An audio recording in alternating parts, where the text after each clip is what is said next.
Selamat pagi sahabat budaya, senang sekali kita bisa berjumpa kembali dalam acara Cahaya Pagi Perempat RRI Ensiklopedia Budaya Keindonesiaan. Pagi hari ini bersama saya Nia ya, nanti di Cahaya Pagi sampai jam 6 waktu Indonesia Barat. Dan pastinya Nia pagi hari ini di Cahaya Pagi tidak sendirian ya sahabat budaya. Pagi hari ini bersama Ustadz Nur Wahid dari Penyuluh Agama Kemenak Kota Surabaya yang membahas tentang menyeimbangkan belajar untuk dunia dan akhirat.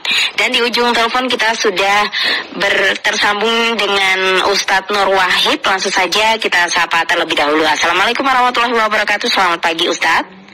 Selamat pagi, ya. Bagaimana kabarnya Ustadz pagi hari ini? Alhamdulillah sehat, ya. Alhamdulillah sehat. Alhamdulillah, kita bisa berjumpa dalam acara Cahaya Pagi ini menambah ilmu ya Ustadz ya. Iya, Kita pagi hari ini membahas tentang menyeimbangkan belajar untuk dunia dan akhirat. Bagaimana bisa dijelaskan terlebih dahulu kepada sahabat budaya nih Ustadz? Mengapa kita penting sekali membahas topik ini pada pagi hari ini? Silakan Ustadz. Terima kasih. Assalamualaikum warahmatullahi wabarakatuh. Waalaikumsalam warahmatullahi wabarakatuh. Bismillahirrahmanirrahim. Alhamdulillahirrahmanirrahim. Wassalatu wassalamu ala asrafil anbiya wal mursalin wa ala alihi wa sahbihi ajma'in, amma ba'du. Yang kami hormati Kepala Kantor Kementerian Agama Kota Surabaya, yang kami hormati keluarga besar Pro4 RRI Surabaya, yang kami muliakan para pendengar sahabat budaya di mana saja berada. Pada pagi hari ini kita akan membahas yang berkaitan dengan menyeimbangkan belajar untuk dunia akhirat. Ya, seorang muslim hendaknya dapat menyeimbangkan antara belajar untuk dunia dan akhirat. Hal ini dimaksud agar seorang muslim tidak hanya mementingkan karir, apalagi di akhir-akhir zaman ini rata-rata orang itu hanya mementingkan karir. Jadi seakan-akan kehidupan akhirat itu dilupakan. Tetapi juga peran dalam masyarakat, peran di masyarakat yakni dengan mempunyai kontribusi, artinya mewujudkan Islam yang rahmatan lil alamin, kemudian menyebarkan agama Islam dengan baik, tutur kata yang baik, sopan santun, sehingga terjadi keharmonisan di dalam masyarakat. Sebagai seorang muslim haruslah mempelajari ilmu pengetahuan dan ilmu agama, artinya ilmu dunia dan ilmu akhirat. Dalam menuntut ilmu harus selalu dengan niat yang baik dan bertujuan untuk mendapatkan ridho Allah Subhanahu wa Ta'ala. Banyak hadis yang menerangkan salah satu thalabul ilmi faridatun ala kulli muslim. Tuntutlah ilmu. Berkewajiban untuk menuntut ilmu bagi seorang muslim. Ya, seorang muslim ini laki-laki dan perempuan. Sampai juga ada hadis perintah hadis untuk ilmu. Ya, sampai ke negeri Tuna. Utlubul ilma walau bisin. Utlubul ilma minal mahdi ilal lahdi. Ini. Nabi kita memerintahkan kita jika ingin selamat di dunia dan akhirat, maka pelajari ilmu, baik ilmu dunia maupun ilmu agama. Keduanya sama-sama memiliki kebermanfaatan yang baik. Oleh karena itu menjadi seorang muslim untuk bisa belajar agama maupun ilmu dunia, kita harus bisa mengimbanginya, yaitu dengan berbuat skala prioritas. Kenapa mempunyai ilmu yang baik sangat diperlukan?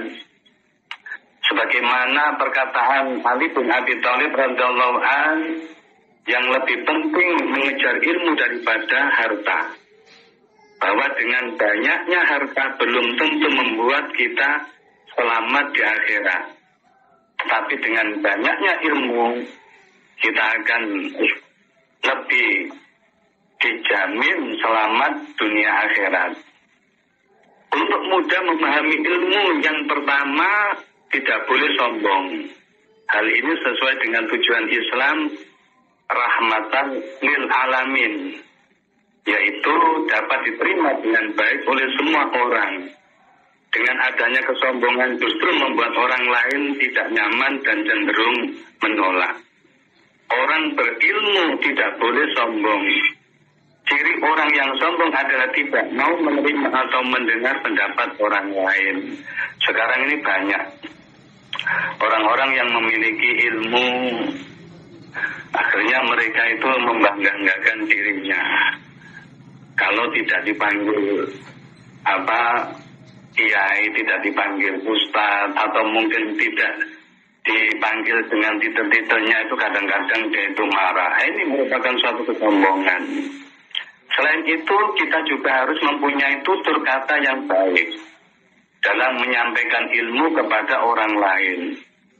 Artinya mempersatukan persaudaraan dengan sesama masyarakat, terutama berbakti kepada orang tua. Dan yang terakhir, melaksanakan sholat tahajud untuk memperbanyak doa. Carilah ilmu dengan ikhtiar terbaik dengan cara memaksimalkan belajar, memperhatikan guru, kemudian banyak membaca, dan memaksimalkan ibadah. Seperti baik dan patuh kepada orang tua, beribadah wajib dengan baik, dan usahakanlah berdoa sepertiga malam. Jadi artinya ada keseimbangan, ada balance.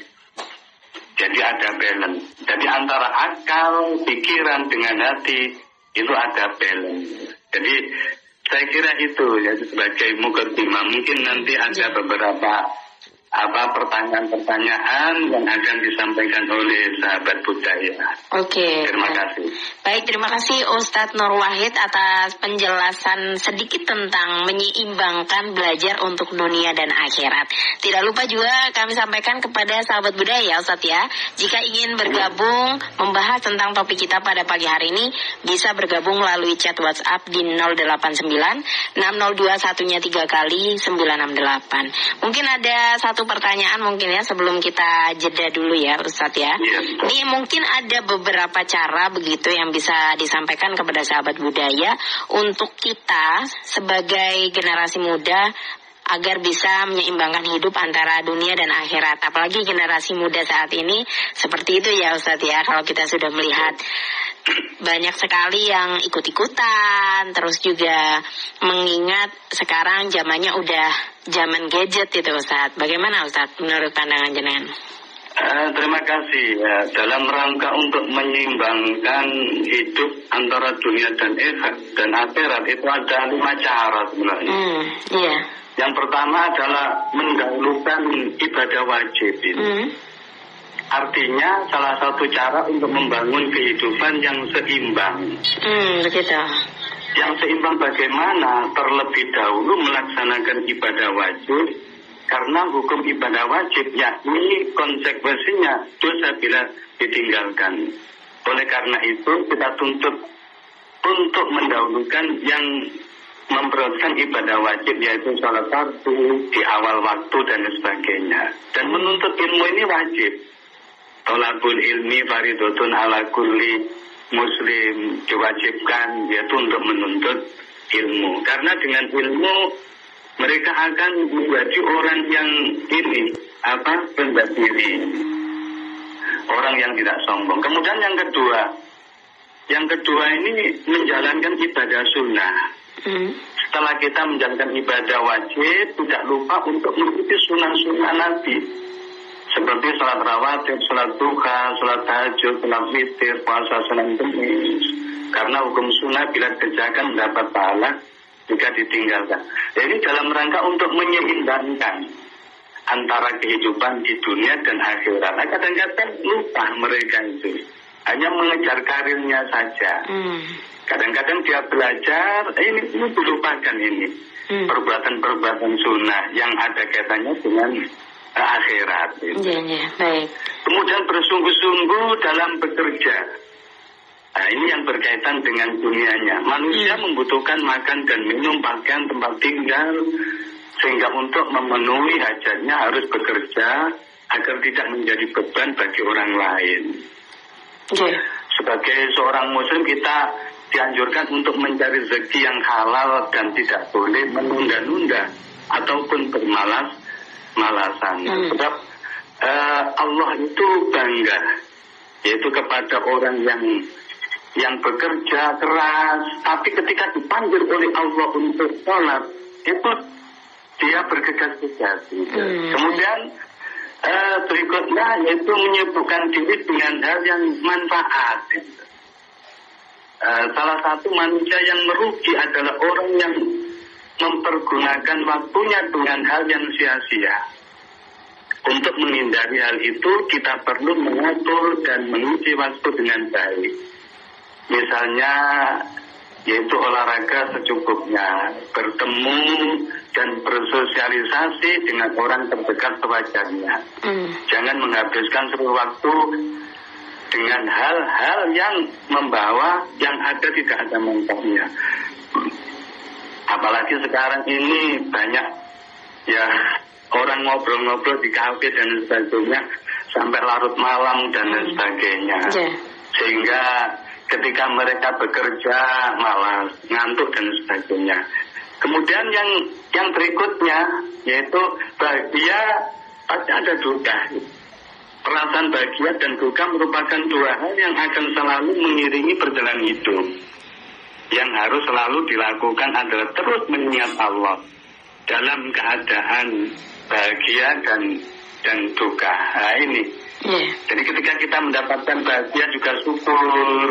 Kemudian ketika kita diuji oleh Allah Subhanahu wa taala, ini ujian Allah. Kita tetap ini menyambut dengan senang hati dan sebagainya. Tetap kita syukuri. Insya Allah akan menjadi orang-orang yang selalu menyeimbangkan yaitu antara kehidupan baik di dunia maupun di akhirat. Nah, itu mungkin ada lima yang